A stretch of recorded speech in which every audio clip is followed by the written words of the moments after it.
Ghostface burns it all down, but I won't take the fall. I'll fight for my daughter. I'll stand and face it all. Why, hello everyone. Jaren is bleeding out right now, so I will be the one to talk to you about Scream 7. Yo, I don't know how Ghostface does it. It's pretty damn hot to wear this the whole time. You can't even see anything. When a new Ghostface killer emerges in the town where Sidney Prescott has built a new life, her darkest fears are realized when her daughter becomes the next target.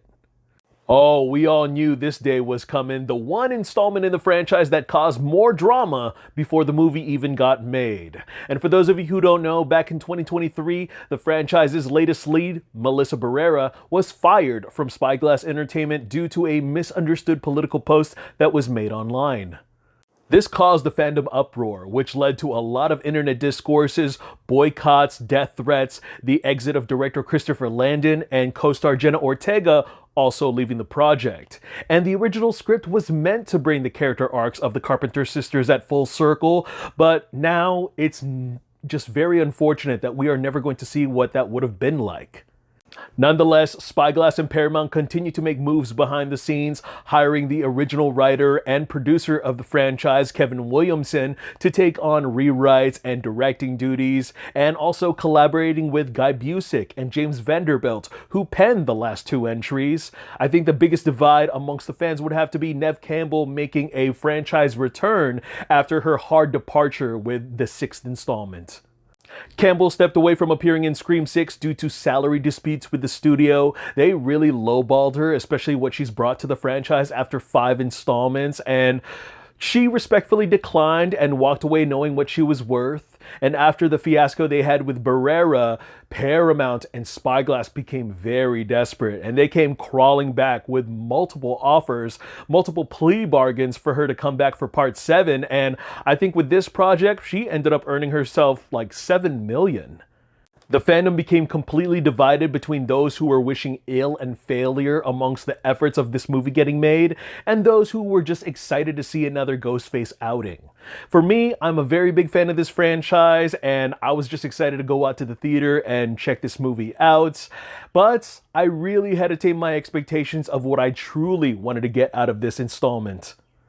After seeing the movie for myself, I can honestly say that while this movie has a return to basics formula, there are gnarly kills, entertaining set pieces, fan service, and so many great ideas on the page that it has the most convoluted execution and weakest justification for the entire franchise. I mean, they should have just called this Stab 7 instead, because this turned into the movie that Scream used to make fun of. Starting out with the positives, while I do appreciate Scream 6 for standing on its own merits without having Sidney Prescott in it, I think Campbell was sorely missed, especially as our legacy final girl, and she really delivers 110% to her performance, both emotionally and physically here, as a survivor and a mother. And this is also my introduction to Isabel May as Sidney's daughter, Tatum, a little tribute to her best friend. And although I wish we got to focus on her a little bit more, just as much as Sidney, more narratively, I think she did a pretty good job with what she was given, and I really admired her arc, especially with her struggling with her identity under the shadow of her mother's past, and also trying to understand what Sidney went through. That became one of the more fresher elements that we got to dabble with here narratively, the mother-daughter dynamic and how legacy affects the next generation. You can say that Scream 4 was trying to drive into that direction, but I thought what Campbell and May brought into their relationship was a little more fragile than the conflict between cousins. We also got Joel McHale here, who plays Mark Evans, aka Sidney's husband, not to be confused with Mark Kincaid, who was played by Patrick Dempsey in Scream 3. I know a lot of people got that mixed up, but I really thought he was going to phone in some comic relief role, especially with, having to know him as the guy who gets typecasted as douchey characters. I really am fond of him in the TV show Community, but he turned out to be a surprise here. I mean, he really puts up a solid fight against Ghostface in a couple of set pieces, but most importantly, I was very admirable about his character, especially with how unconditionally supportive he was when Sidney enters survival mode. Speaking of Ghostface, there is something about Williamson's direction and the camera work that frames our iconic slasher as something like a supernatural presence, and it has not been done since like the first and second movie, which I really admired. So, I mean, it's the way that the silhouette of Ghostface would lurk behind a tarp, or the way that the drapes from the costume would descend from the attic, or the way that the white part of the mask would just emerge from the darkness, just really adds that pit of dread before Ghostface attacks. Getting to my mixed opinions, the kills. They were brutal and vicious this time around, especially the way that they were able to get creative beyond just getting stabbed.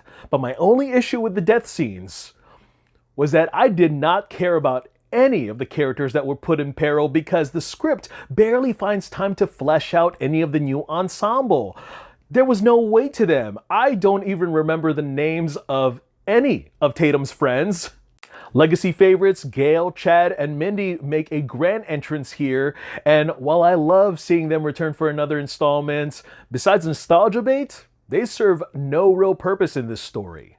I mean, I love Chad and Mindy, especially with their like little banter and humor, and the way that they're just, suspicious of every single person, trying to lay out their own version of rules. Like, they might be the killer, they might be the killer, they're definitely the killer. And I'm also kind of sad that this is the second movie that they share with Neve Campbell, and they have not had some kind of fan servicey moments where they got to share the fact that they're Randy's niece and nephew. They hang out with the daughter Tatum, but they never share a scene with Sidney at all.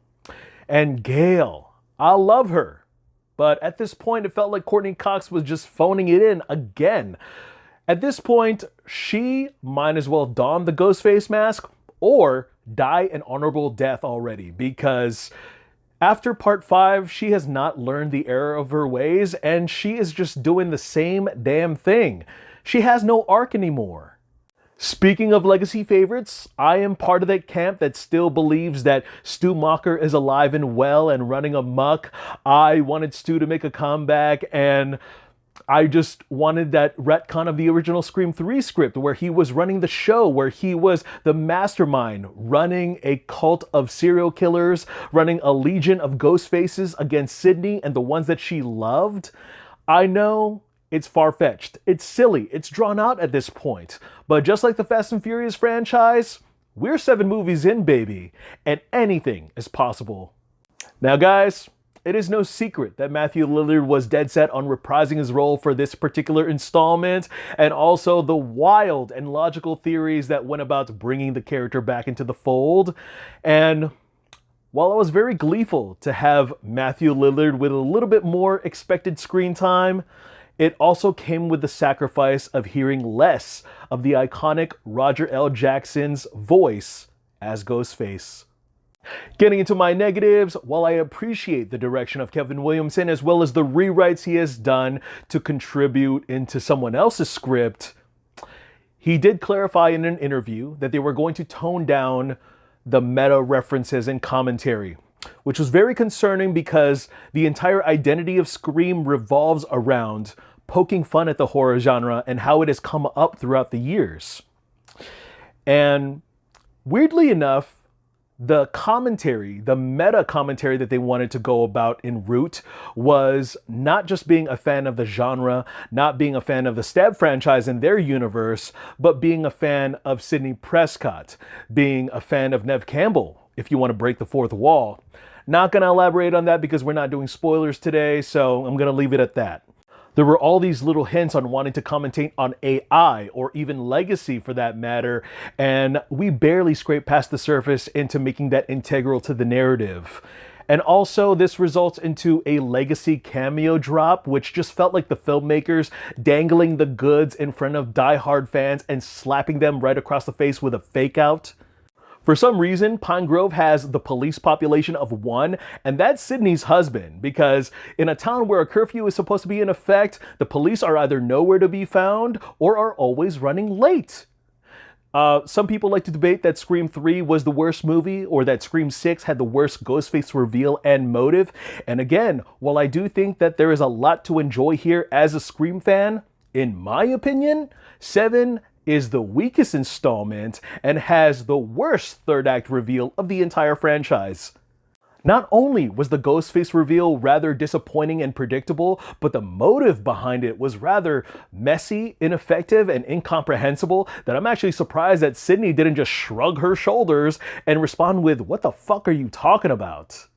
I mean, 7 is going to have its fans, and while it is inevitable that an 8th movie is going to be on the way, I don't want the studio to think that the half measures of efforts that we got here are going to be the standard moving forward in the future of Scream. Overall, this felt like a corporate's desperate and rushed attempt in order to win over the consumers of a beloved IP, no matter what the quality turnout was going to be. Williamson says he has great ideas for an 8th installment, but as Wes Craven's confidant, as a competent director, he should be the one leading as the writer next time. Regardless of my criticism, I'm still going to rewatch this. I'm still going to add it to my collection. Maybe over time, I'll warm up to it. Maybe I'll like it even less. And just like David Gordon Green's Halloween trilogy, it was a nice try, but it should have been laid to rest ages ago. And you know what? As money talks and we're still going to get that 8th movie, icons like Ghostface, Neve Campbell, and now the potential Isabel May are the reason we still keep coming back to the cinema. Well, alright guys, that's all I got to share about Scream 7. Go ahead and check it out for yourselves. It is playing in theaters now. Look forward to more reviews. I am Jaren Agbanawag, and I want to thank you guys again for taking some time out of your day to hear me talk some movies. I'll see you guys at the theater. In the meanwhile, take care, and what's your favorite scary movie?